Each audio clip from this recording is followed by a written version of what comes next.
Go. This video will focus on true horror stories that happened in libraries.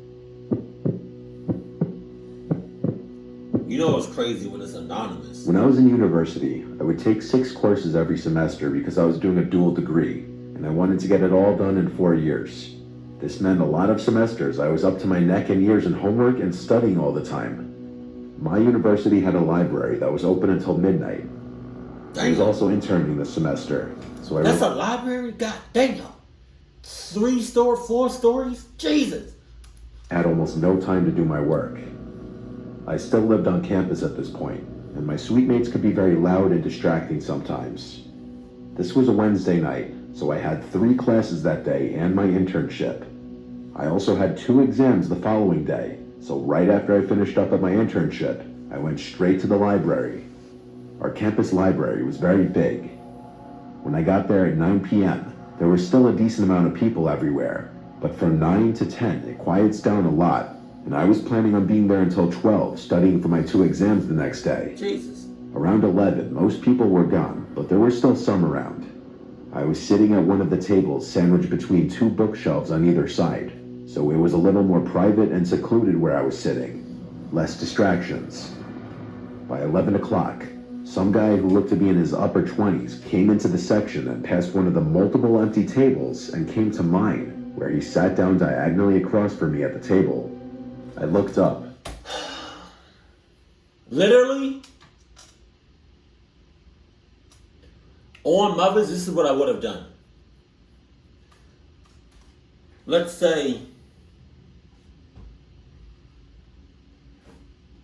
he's sitting right here.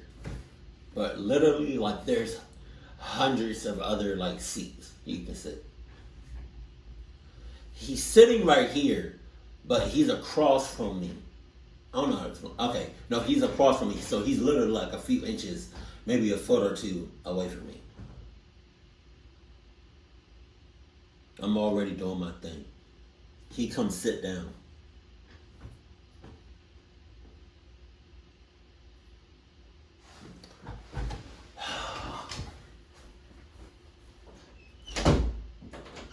Yo.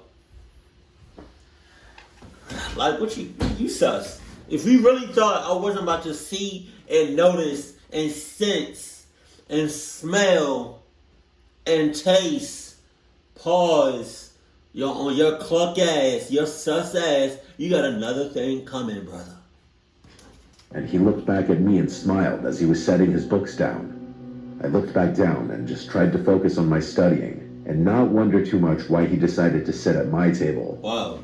I was going through the slides to study on my laptop when the guy at my table said, "Excuse me," then asked me if I by chance was taking a specific economics course. I politely told him no, sorry, hoping that would be the end of it. But then he started explaining why he asked that, because his quote-unquote professor is a bitch and gives pop quizzes every day. Alright. I said, wow, that really sucks. Then I tried to go back to studying. Mentally, my mind wasn't completely into the material anymore now. Now I was distracted by the presence of this man, who I had a feeling was going to keep trying to talk to me. I looked up from my laptop screen and saw that man looking at me, smiling with his lips. I looked back down at my laptop, contemplating getting up and moving elsewhere, or just leaving. He then asked my name. I made up a name and said, Chelsea. He said, "You have such blue eyes, Chelsea." Oh, you a female. This was when I started to wonder if this man was really here to study or creep on women. And the fact that he looked like he was almost 30 didn't help. I asked him what the name of his economics professor was. He took a second, then said Professor Davis. I asked if he knew the first name. He shook his head no. I went straight to ratemyprofessor.com and looked up any professors with the last name Davis at our school. And only one came up, a calculus professor whose last reviews were left years ago. I decided to get up and go ask the security worker at the front door for help. As I got up, I felt the stare of that man at the table watching me walk over to the security worker and tell him that this man was creeping me out and I don't think he's a student. The security worker walked back over with me and asked to see the man's student ID. He started looking through his wallet, then his pockets, and then he said he must have left it at his dorm. The security worker then asked what dorm building he's in. The guy was clearly lying because he didn't know what to say, and and eventually just said, "I honestly don't remember what it's called." The security worker walked him out of the library, and he came back and told me to just be careful while walking back to my dorm. I thanked him. Nah, I'm not gonna be careful. You know why? Because you're gonna come with me, walk every step of the way with me, side by side, best friends looking ass.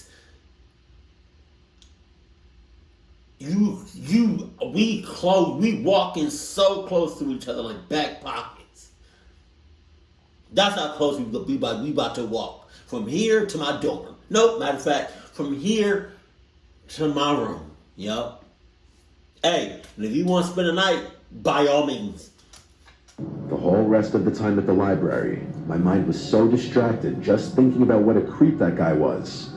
I did my best to keep studying, and around 12, I knew it was time to wrap it up so I could get some sleep. I packed up and left through the same way the security guard escorted that man out. He wasn't standing there at that moment. I don't know where he went. I started walking through the basically deserted campus. No one walks around that late on a Monday to Wednesday night. That's why eventually, when I was nearing my dorm building, and I heard at least one loud sound of a shoe hitting the concrete behind me, I turned around, but I saw no one there. I knew for a fact I heard a footstep though. I started to run now, which may have been a mistake, because the second I started to run, which was made more difficult because of my backpack, I heard running footsteps behind me. I turned and saw that man from the library, sprinting towards me. I screamed at the top of my lungs, but only for a second before I was tackled to the ground and had a hand over my mouth. He kept threatening me, saying, "You better shut up or I'll kill you." I genuinely thought my life was about to end. I was trying to call out for help still, but it was muffled by his hand. He then got to his feet and started to drag me by the throat out of sight of the main walkways, and I saw he was dragging me in the direction of the woods right by the dorms. Jesus. I managed to remove his hand from my mouth for just long enough to scream again. It was enough to get the attention of these two guys who came running over yelling, "Hey, stop," at my kidnapper. The man let go of me and started running off towards the woods. The two guys came over to me, and I'm sure they were asking me if I was okay and whatnot, but I blocked all noise out for a few moments, and I was in total shock. I completely let my emotions out and started bawling my eyes out. The two guys called university police, and I did my best to keep myself together and explain. We went to the library to ask the security worker for his description of the man as well. It matched my description of the man. The police were also able to use the footage from the library cameras to get a clear picture of the man's face. The picture was sent out to all students' phones and emails and the school website, and that same night, there was an anonymous tip that the man was at a late-night dive bar down the road from the school. The police arrived to the bar and arrested him. The level of trauma this induced on me was incredible. I can't even imagine the trauma for those who weren't as lucky as me in situations like this. You gotta have something to protect yourself with, man. Jesus. Protect yourself at all times. We moved to a new town when I was 7. Any memories before that move I consider to be very early childhood, and a lot of those memories are blurry at this point. This is one of those memories. This happened at some age before 7, I know that. If I had to guess, I was 5, maybe 6. There was the local town library that our mom would always take my brothers and I to.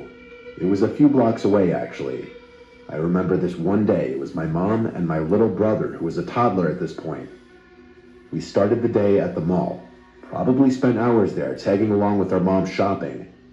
Whenever we'd go to this mall, she'd always bring us to the McDonald's inside the mall to get us ice cream cones.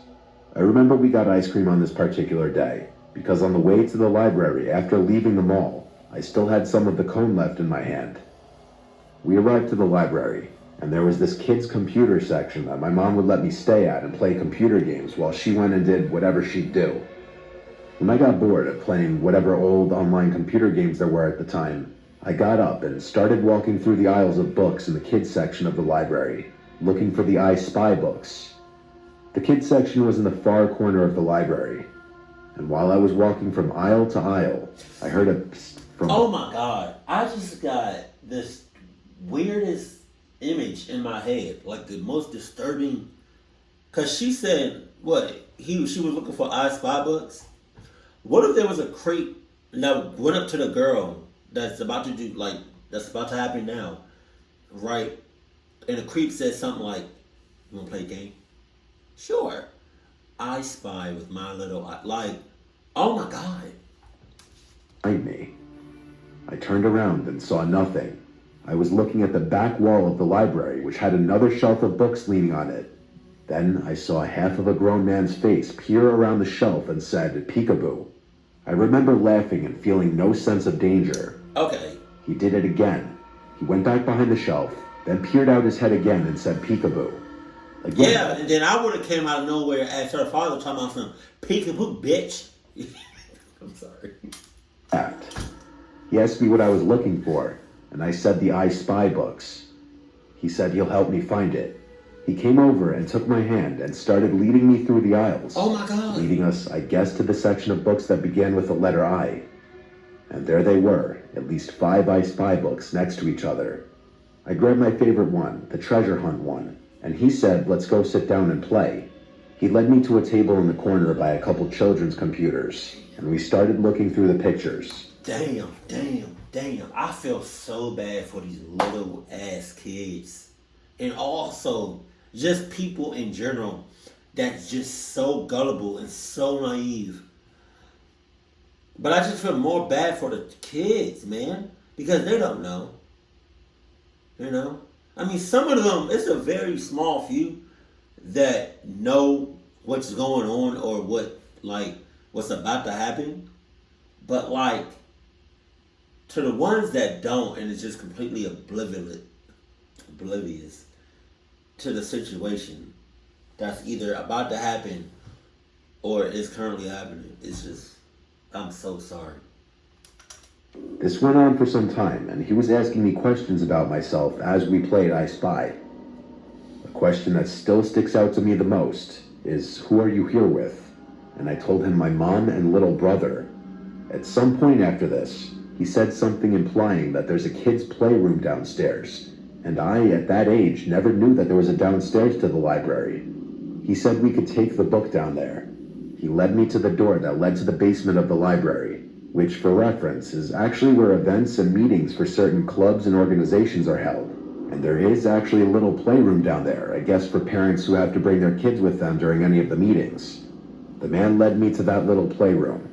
There were various toys in there, most notably a Lego set and a Lego table, and then there were a bunch of chairs. He set the I Spy book down on the Lego table. This is where things get really uncomfortable thinking back on. As he was trying to forcibly get me to play with the toys, I started to get uncomfortable. And around this time, over the loudspeaker, a female librarian said into the intercom, "Will Liam come to the front, please? Your mother's looking for you." At this time, the man went to turn off the lights in the room, and now it was pitch black inside. Oh my god. He said in the dark, "We're gonna play hide and seek." This was the first moment I was genuinely freaked out, and I started to yell for my mom. I remember he kept telling me to be quiet, and his voice was getting louder as he was getting closer to me in the dark, until he had his hands on me. I thankfully managed to run past him and out the door of that room, and I ran down the dark hallway back to the stairs, and as I was running up the stairs, I had that same childhood feeling of running up the basement stairs after turning off the lights, only 100 times worse, because I genuinely was scared I was going to be grabbed. I made it back to the main floor of the library and ran straight to the front desk, calling for my mom. She was at the front desk with a group of librarians, and I remember the relief on my mom's face when she saw me. I told her there was some man who took me downstairs, and she literally lost it. The next thing I remember from there was a bunch of police in the building searching around, but I never saw that man again. He must have exited the building through a different way. I remember speaking to some woman who was probably with the police, asking me very delicate questions. I never really asked my mom about this experience that many times, because it's very uncomfortable, and I'd rather just not think of it. God damn. Gary. The snail? SpongeBob pet. I used to work at the local public library when I was in my early 20s. I'd work the night shifts as my second job at least 3 times a week after my first job. I'd get there at 6 and would work till closing time at 9. I would also be the one to lock up the place after closing, but I wouldn't just leave right after the library would close. I'd have to shut off all the computers, do some cleaning and organizing, stock the shelves with all the returned books and DVDs from the day, take out the garbage, and only then could I leave. It was a Friday night, approaching closing time. Most of the other library staff was gone already. It was just myself and one of the female librarians left. I had made a couple last call announcements to the remaining library patrons, alerting them that the library would be closing soon. I was already cleaning up the place, trying to finish up early so I could leave and just start my weekend.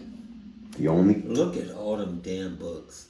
Like, what's the biggest library in America? And what's the biggest library in the world? Because I would hate to do inventory and count every damn book. Other employees still there said goodbye to me as soon as the clock struck 9 o'clock. I announced on the intercom that the library was closed. The two guests that were left got up from their tables and started packing up their things before leaving through the door. After that, when I saw no one else in the building, I locked the front door.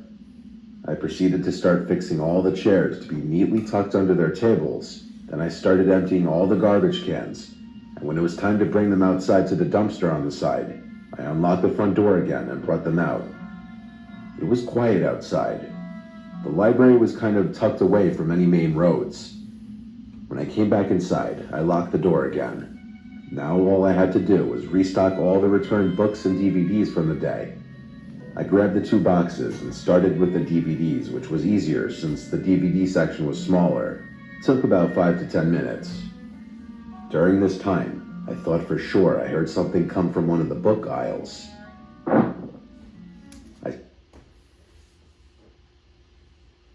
Ain't no way books just falling over like that.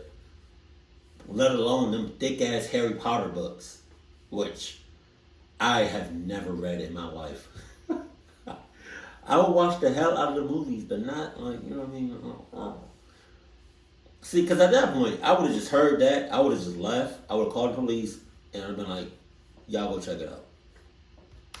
Started walking through the aisles till I found an open book laying on the floor, which had clearly just fallen off the shelf. I put it back in its place, and for a second I stood there and just wondered, how could that have happened? I went back to work, and after finishing the DVDs, I took the box of books and started putting them one by one back on the shelves. Going in alphabetical order, I started with the A's. The books in the box were sorted in alphabetical order to make it easy. As I worked my way down the shelves, trying to bang this out and go home, I heard another noise nearby. You got 3 it. times in less than 20 minutes. That was no coincidence. Yeah. I set the box down and started walking through the aisles of books again. Why? Just fucking leave. I found another 2 books on the ground in another aisle. It's a bookstore. Someone was in here. I walked out to the open area with all the tables and such and yelled out, "Excuse me, the library is closed." There was silence until I heard something from across the library, from the children's section. I approached the noises, and it started to sound like some rabid animal making growling sounds. I also heard books being thrown onto the floor. It was coming from one aisle. As I built up the courage to peek down the aisle, I saw some woman wearing a nightgown, throwing random books off the shelf, making these disgusting animal-like sounds. I didn't say anything. I turned and ran to the office where we had the phone. I didn't have a cell phone at this time. I locked the office door and closed the blinds to the window. Then I called 911. I reported that there was some sickly woman in the library and I think they should send an ambulance. They asked if I had approached the woman, and I said no, she looked like she could be dangerous. When the operator asked me if the woman was still in the same spot, I opened the blinds and I screamed because that woman was right on the other side of the glass looking in. Damn. Her pupils were so big that she looked demonic. I said to the operator, "She's right outside the office." The woman started to bang on the glass, screaming gibberish. She tried opening the door, and when it didn't open, she turned around and sat on a chair facing the office. The operator asked me to keep the blind open and watch her.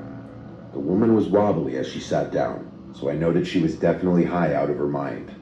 2 police cars and an ambulance showed up to the library. The woman was put in handcuffs because she tried fighting the police officers, but nothing she was saying made any sense. She was put in the back of an ambulance and was taken away. I never found out what the hell she was on. I don't know how she got inside. Maybe while I was taking the garbage out, or maybe she was inside before I even locked the place up. Either way, it definitely made being in the library alone after closing pretty unsettling from there on out.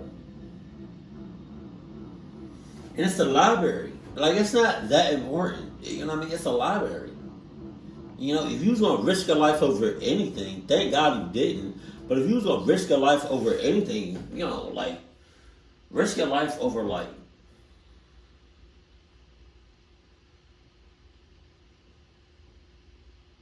some Adidas. You know? Risk your life over something like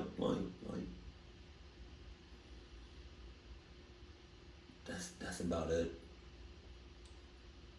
Cause don't risk your life over Walmart, Target, gas stations, Wendy's, Burger King, McDonald's, amusement parks, like none of that. It's a bookstore. Like, it's a bookstore. It's not that deep at all. Oh my God. But yeah, no, she definitely no, she probably entered up one of two ways. She either was already in there when everybody else was in there, or when you went to go take the trash out, you probably should have locked the door behind you. You know? But you probably wasn't thinking logically, and that's on you. You know? If you're at the library and, you know, there's mad hell of other tables and chairs and other seats and shit, and somebody sits right in front of you or at your table, just get up and leave. Don't make eye contact, don't engage with them, don't talk to them, don't do nothing. Just saying. Also, watch your damn kids. Keep it cool, keep it classy, and I love you. Stay happy, my family.